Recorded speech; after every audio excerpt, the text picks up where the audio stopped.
Merhaba Özge, Repo gününü bize ayırdığın için çok teşekkür ederiz. Bugün nasılsın? Ben çok iyiyim, siz? Biz de çok iyiyiz. Sabah insanı mısındır? Kesinlikle gece insanıyım. Sana kahve mi ikram edelim, çay mı? Kahve lütfen. Bu sabah uyandığında aklına gelen ilk şey neydi? Biraz daha uyuyayım. Peki set günleri için özel bir sabah ritüelin var mı? Yok, ben ritüellere inanmam. Set karavanında mutlaka bulunması gereken 3 şey nedir? Kahve makinesi, şarj aleti ve bir kitap. Yeni bir role hazırlanırken neler yapıyorsun? Hayatımda ikinci göz olmasını çok seviyorum, mesleğimde de. O yüzden mutlaka bir hocayla çalışıyorum. Komedi mi yoksa dram hikayeleri mi seversin? Korku ve suç hikayeleri.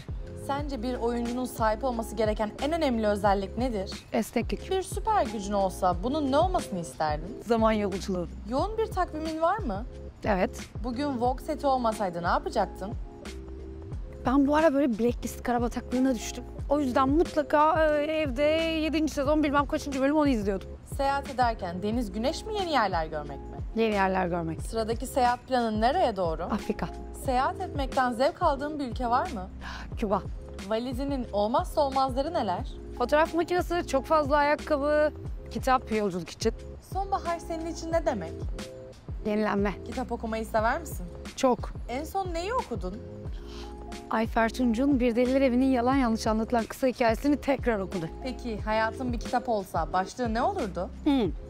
Seferi. Bu yıl başına gelen en iyi şey neydi? Kendimi daha iyi tanımak. Kendinle ilgili duyduğun en ilginç dedikodu neydi? Daha dedikoduları dinlemem. Huzurlu bir anı nasıl tanımlarsın? İç huzurla tanımlarım. Kendimi iyi hissediyorsam ve andaysam huzurluyum demektir. Burcun ne? Kova. Özelliklerini biliyor musun? Onlarla yaşıyorum. Daha kötüsü. Peki ruhun sence ne renk? Mavi. Sosyal medyada ne kadar zaman harcıyorsun? Çok az. Son kullandığın emoji hangisiydi?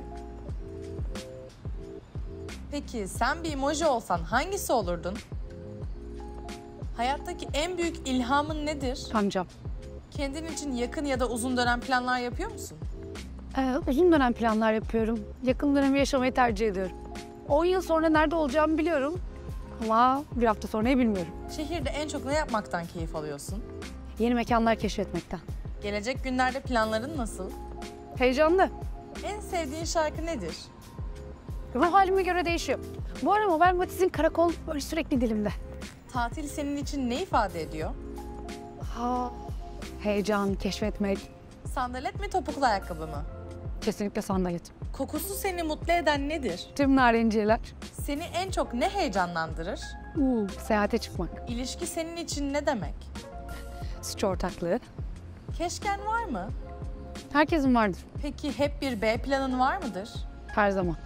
Değiştirmek istediğin bir özelliğin var mı? Çok inat ediyorum. Bazı şeylerde, etmemem gereken şeylerde. Gelecekteki sene bir şey söylemek istesen? İyi hallettin. Bu dünyaya geliş amacım dediğin bir şey var mı? Deneyim. Bu zamana kadar oynamaktan en keyif aldığın rol hangisiydi? Sanırım Muhteşem İkili Nilüfer. Çok eğlendirmişti beni. İş mi, aşk mı? Aşk. İtalya'da düğün yapma fikri nereden çıktı? Seyahat tutkusundan. Arkadaşlarımızla seyahat etmek istedik.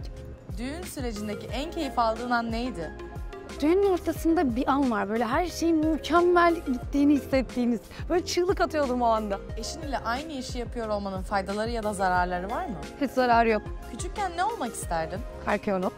Keyifli bir gün sence nasıl biter?